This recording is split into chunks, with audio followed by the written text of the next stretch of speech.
7 de la mañana con 43 minutos, 7 con 43 minutos ya en Punto Noticias, primera emisión. Saludamos con nuestra primera invitada, lo habíamos ya anunciado. Se trata de la doctora Carla Álvarez, investigadora, docente universitaria y especialista en seguridad, que nos acompaña vía telemática. Doctora Álvarez, qué gusto saludarle, buenos días, bienvenida. Les acompaña Licenia Espinel, gracias por estar en el espacio de Punto Noticias de Radio Pichincha. ¿Cómo cierra el 2023 en materia de seguridad?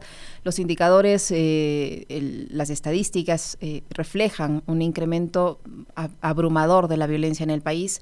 Podemos decir que el 2023 es el año más violento de la última década al menos, o es el año más violento de la historia del país en lo que tiene que ver con el número de muertes violentas por cada 100.000 habitantes. Buenos días, bienvenida. Hola Licenia, buenos días a todos y todas. Y bueno, como tú dices, tenemos unos indicadores que son absolutamente alarmantes. Desde que se cuentan en el Ecuador la cantidad de homicidios y asesinatos que tenemos, este año, el 2023, es el año más complejo con la mayor cantidad de víctimas registradas, ¿no? Ujú. Desde que se tiene información, este es el peor año, ¿sí?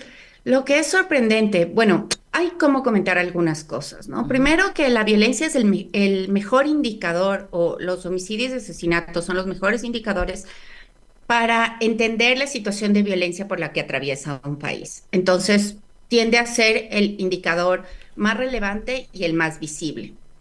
Sin embargo, hay otros indicadores que también muestran la violencia que vivimos, ¿no? Y están pues los robos, los hurtos, las extorsiones. Bueno, hay una serie de indicadores más que son menos reportados y que por tanto son menos fiables y constituyen entonces fuentes menos confiables para identificar la inseguridad. Pero esto no quiere decir que no estén. Entonces, los ecuatorianos y ecuatorianas vivimos, además de la violencia letal, que es la violencia de los homicidios y asesinatos, vivimos en un entorno donde nos roban, nos secuestran, nos extorsionan, etcétera, etcétera. Entonces, claro, las condiciones del país son tremendamente graves. Los organismos internacionales han recogido esta preocupación sobre lo que está pasando en el país y han reportado en algunos de los informes más relevantes sobre el crecimiento de la criminalidad en el país, que recordemos que el país es el segundo país con el mayor nivel de crecimiento de criminalidad en el mundo. Tenemos el crecimiento tan explosivo de los homicidios y asesinatos. En América del Sur, Ecuador es el país más violento y esto contrasta drásticamente con unos indicadores de paz que teníamos hace poco tiempo. Ujú. No éramos el país perfecto, tampoco creo que éramos una isla de paz como nos solíamos creer, pero no vivíamos en las circunstancias en las que vivimos ahora, ¿no? Ujú. Entonces, esto lo que nos muestra es que hemos pasado de ser un caso de estudio sobre cómo redujimos los indicadores de violencia a ser un caso de estudio de cómo un país puede revertir las condiciones que tenía y estar en esta situación de violencia insólita e inédita. Ujú. ¿Qué dicen las cifras, doctora Álvarez? Las cifras que usted maneja. Usted mencionó que organismos internacionales nos ubican como uno de los países donde más ha crecido la criminalidad en diferentes tipos de delitos y sobre todo las muertes violentas. Ayer uno de los jefes de la Policía Nacional también mencionaba un incremento de las extorsiones como un delito que se ha utilizado con mucha frecuencia. Pero ¿qué dicen las cifras? ¿Cómo va a cerrar el 2023 el Ecuador, por ejemplo, en cuanto a muertes violentas por cada 100.000 habitantes?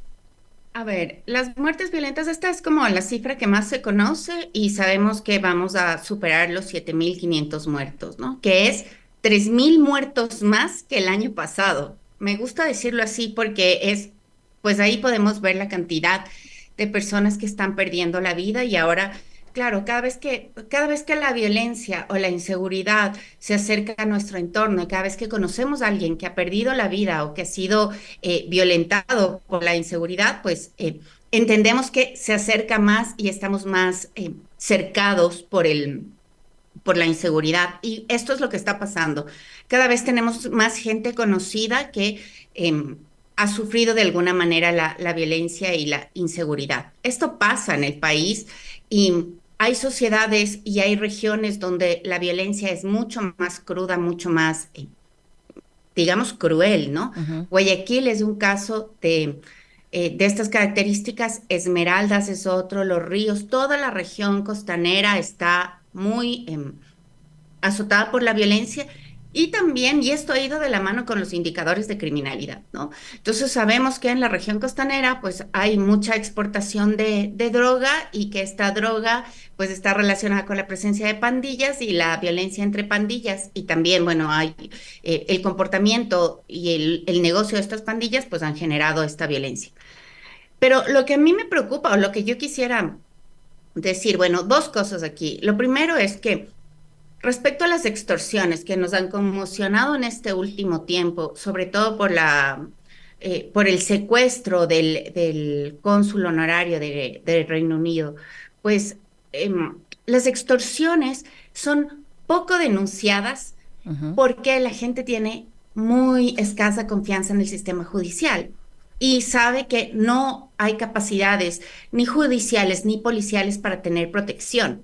Entonces, hay mucha gente que ha cedido a las extorsiones y a las vacunas, que ha preferido pagar antes que denunciar, porque se sabe en la indefensión. Esto lo que genera es un subregistro de las extorsiones y aun cuando tengamos cifras, las cifras que yo he estado revisando son mm, muy, reportan datos muy diferentes entre sí. Entonces hay gente que reporta pocos secuestros extorsivos, mientras que otras organizaciones y otros datos locales muestran que ha habido un crecimiento brutal. Incluso en la ciudad de Quito, las extorsiones han crecido muchísimo a la par de lo que ha pasado en Guayaquil, según los últimos datos, pero más allá de la cifra concreta, que es una cifra que yo digo que todavía es como indeterminada, porque hay poca información fiable, más allá de esta cifra, sabemos que hay sectores de determinadas ciudades que están tomados por la criminalidad y que funcionan de manera extorsiva, a veces incluso con la anuencia de la población. Ujú. Porque claro, se les cobra a determinadas poblaciones una vacuna para brindarles seguridad y como desde hace mucho tiempo no tienen presencia policial y no tienen presencia del orden, pues estas bandas ejercen esta función que debería ejercer el Estado y de repente empiezan a tener legitimidad y de repente esta legitimidad de las bandas es lo que se conoce como gobernanza criminal, Ujú. porque actúan con la anuencia, con la legitimidad de la comunidad. ¿Cómo revertir esto? Esto es una tarea de titanes, ¿no? Cuando hemos dejado que cale tan profundo la inseguridad. Un reflejo de esto, doctora Álvarez, puede ser este agasajo navideño en el que, que me parece ocurrió en Daule y que en el que incluso se agradece a los integrantes de los GDOs o grupos de delincuencia organizada por su, entre comillas, contribución para el agasajo navideño cuando anteriormente, días antes, semanas antes, la policía ya había recibido las denuncias de los comerciantes que eran extorsionados por los delincuentes para entregar estos juguetes. Y resulta que luego se hace un evento público a la vista de todo el mundo, donde se agasaja supuestamente a niños con estos juguetes fruto de la extorsión y se agradece en un evento público a los líderes de las bandas organizadas. Y todos nos quedamos absortos mirando qué es lo que ocurre. ¿Qué está pasando también con la Policía Nacional? ¿Qué está pasando con los servicios de inteligencia que pese a que tienen todos estos detalles no actúan de forma inmediata y no investigan estos casos? Claro, es que si lo ves desde otro punto de vista, si haces una lectura distinta, pues lo que ves es que por lo menos las extorsiones se concretan o terminan en una retribución a la sociedad, ¿sí? Lo que no siempre pasa con los impuestos que pagamos. Entonces, pagamos impuestos, nos cobran el impuesto predial o el IVA o lo que sea, y nosotros no vemos mejoras en el entorno, mientras que estos grupos retribuyen de alguna manera a la sociedad por estos cobros que hacen. Tienen una función como muy similar a la del Estado, con mayor eficiencia y llegan mucho más a la gente.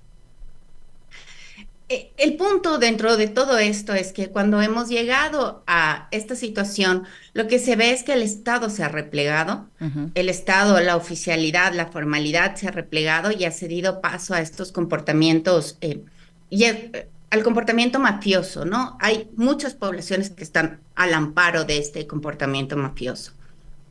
¿Se debe investigar? Sí, se debe investigar. Creo que es necesario también.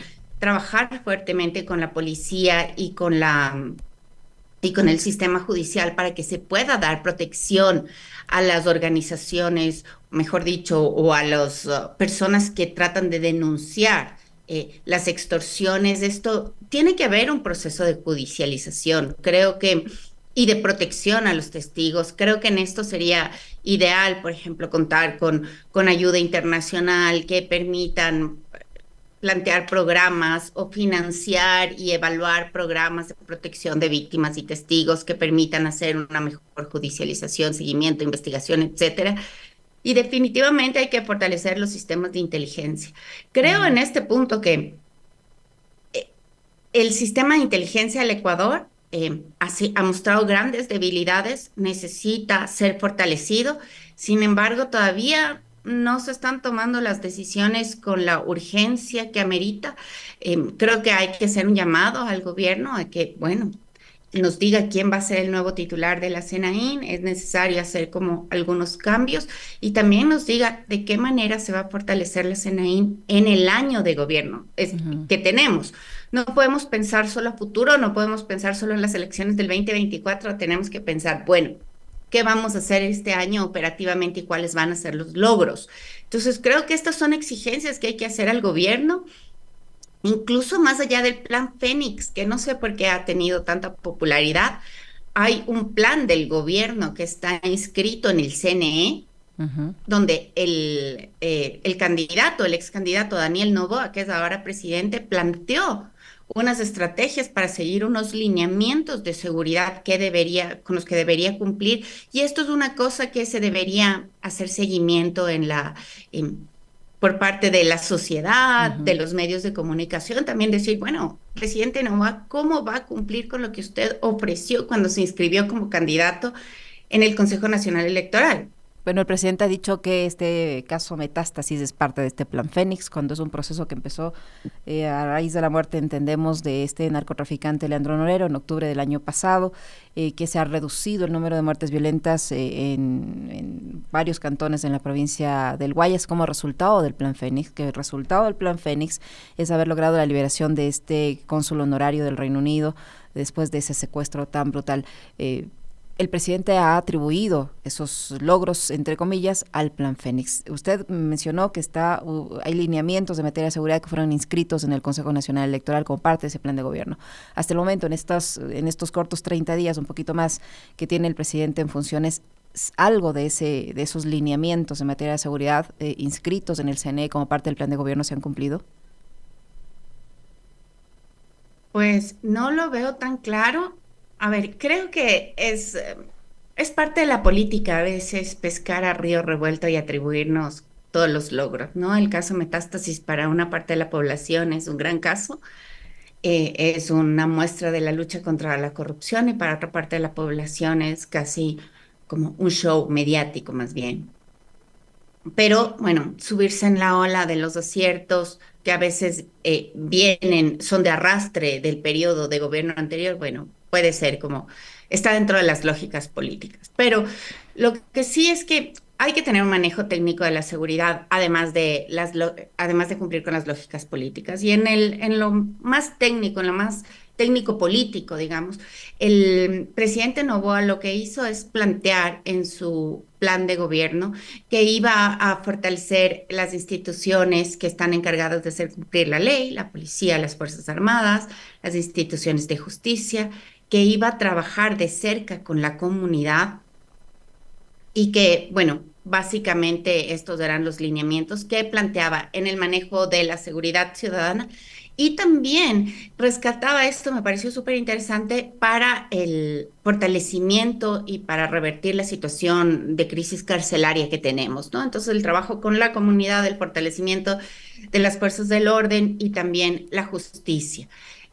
Hasta ahora no vemos claramente cómo se han cumplido o cómo se vayan a cumplir estos ofrecimientos, ¿no? El Ujú. fortalecimiento de la policía, tenemos tanto en la policía como en las Fuerzas Armadas, tenemos el cambio de las cúpulas, de los altos mandos. Necesitamos todavía saber cómo va a invertir el gobierno para fortalecer a la policía.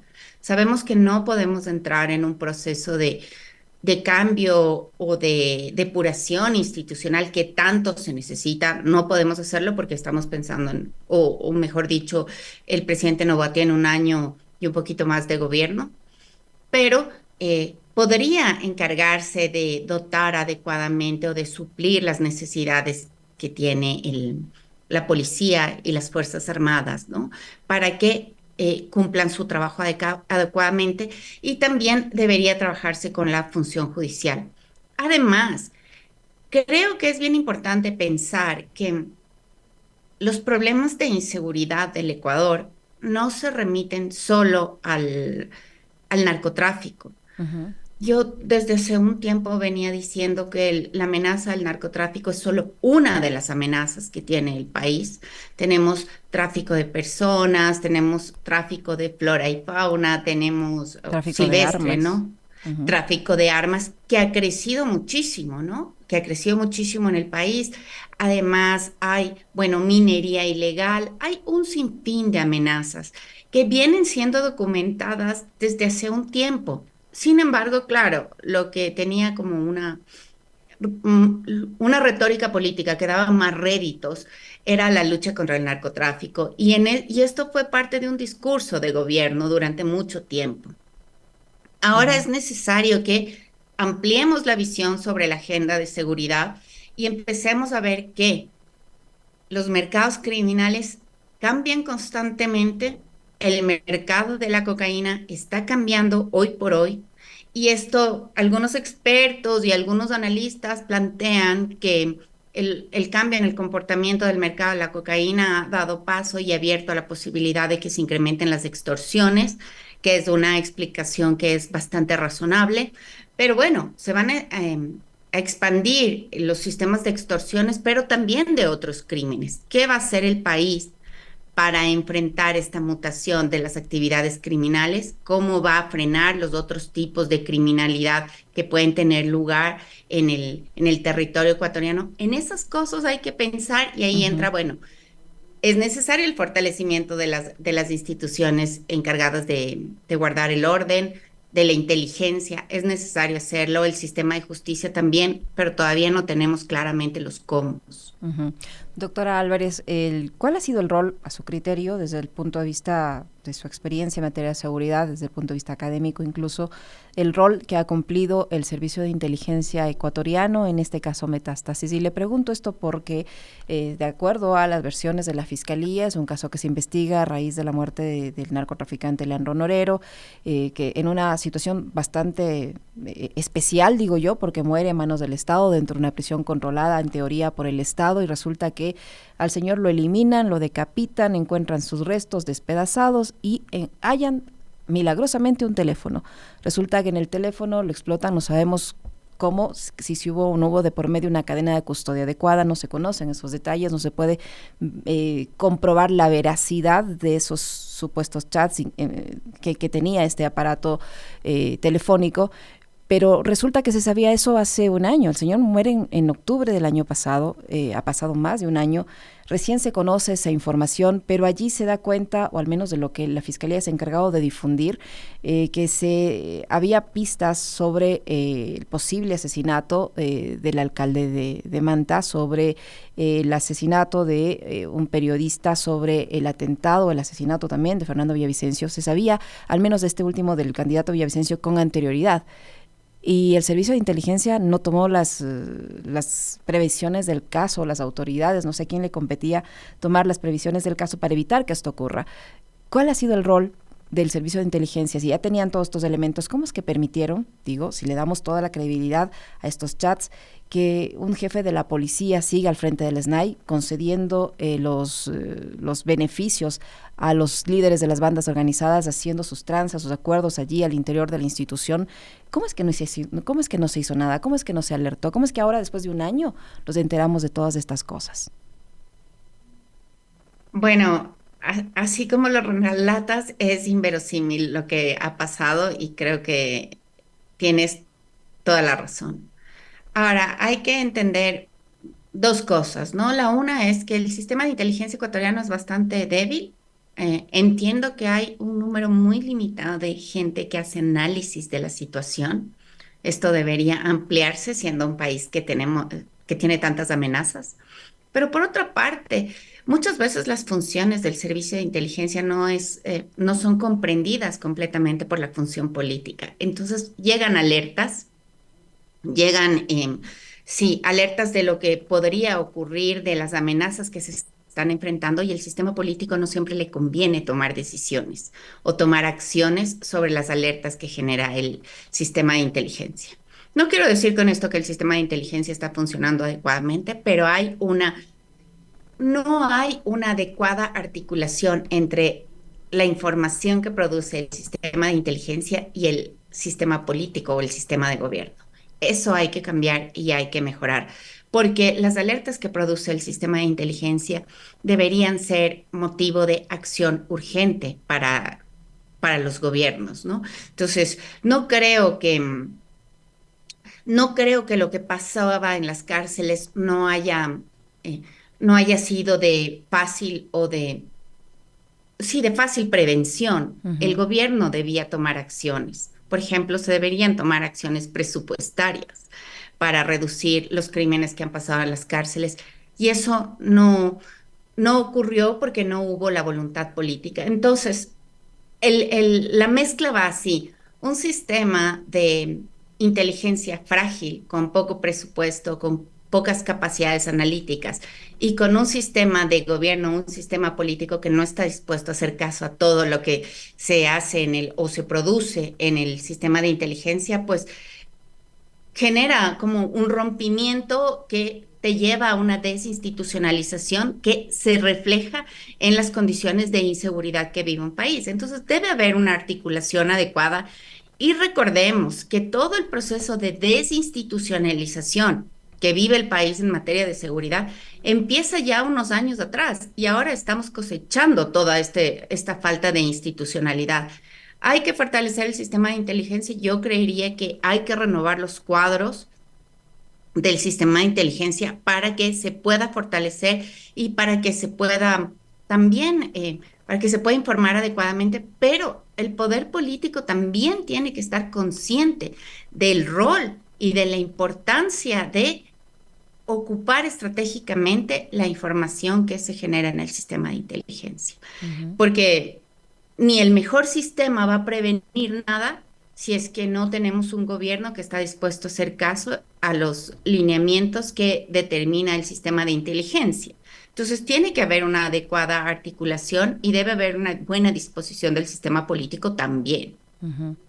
Ahora, doctora, ¿cuál es el rol que en este caso ha jugado la UAFE, Servicio de Rentas Internas, la misma banca, tomando en cuenta que el propio jefe policial de la Zona 8 ha revelado que alrededor de 300 cuentas bancarias son utilizadas como cuentas de alquiler para el uso, para el depósito de estas extorsiones? No habría lavado de activos si no se prestarían instituciones para lavar ese dinero. Y ahí podemos ver cuál ha sido el rol de las entidades que están a cargo de controlar que esto no ocurra. Miles de millones de dólares se lavan en el sistema financiero o se introducen en actividades de diversa índole en el país, y eso es un hecho. Hay informes que así lo indican, hay estudios que así lo revelan. ¿Cuál es el rol de la UAFE, del Servicio de Rentas Internas, de la Superintendencia de Bancos, de la Superintendencia de Compañías, para que estemos en el nivel en el que estamos, con una economía lamentablemente contaminada por el dinero ilegal? Pues el papel que ha jugado es un papel a ver, el papel que ha jugado la institucionalidad ecuatoriana en el seguimiento de los recursos del narcotráfico es un papel absolutamente mediocre y también débil y sin ningún impacto sobre lo que ocurre en el país.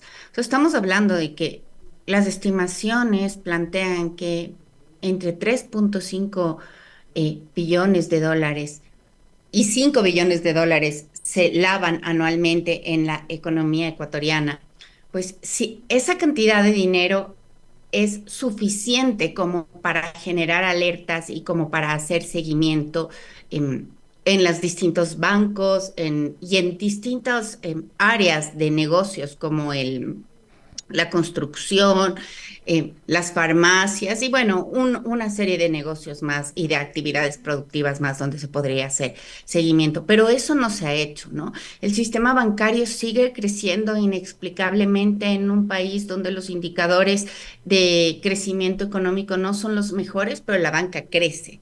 Ese seguimiento y esa auditoría no se ha hecho.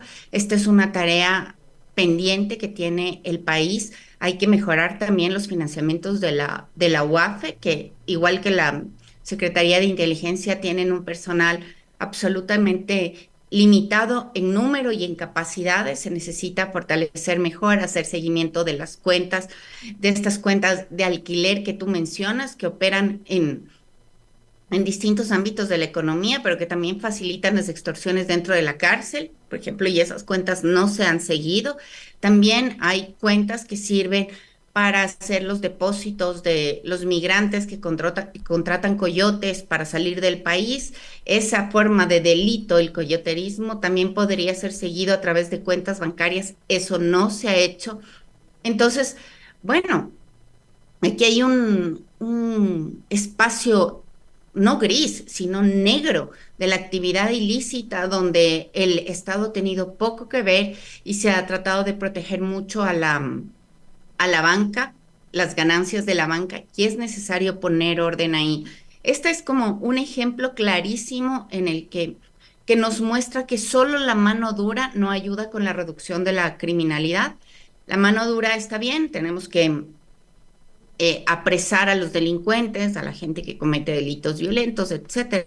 Pero hay mecanismos alternativos, como el seguimiento del dinero, ¿no? El seguimiento del dinero podría incluso reducir y revertir el interés que tienen los criminales por participar en determinadas actividades sin necesidad de ocupar a todas las Fuerzas Armadas o a toda la policía en operativos. El seguimiento del dinero es una actividad absolutamente idónea para controlar las ganancias de grupos ilegales. Para esto también se requiere cooperación internacional. Se puede cooperar con otros países, la Unión Europea, bueno, Estados Unidos, los mismos países de la región andina, donde se puede compartir información, etcétera.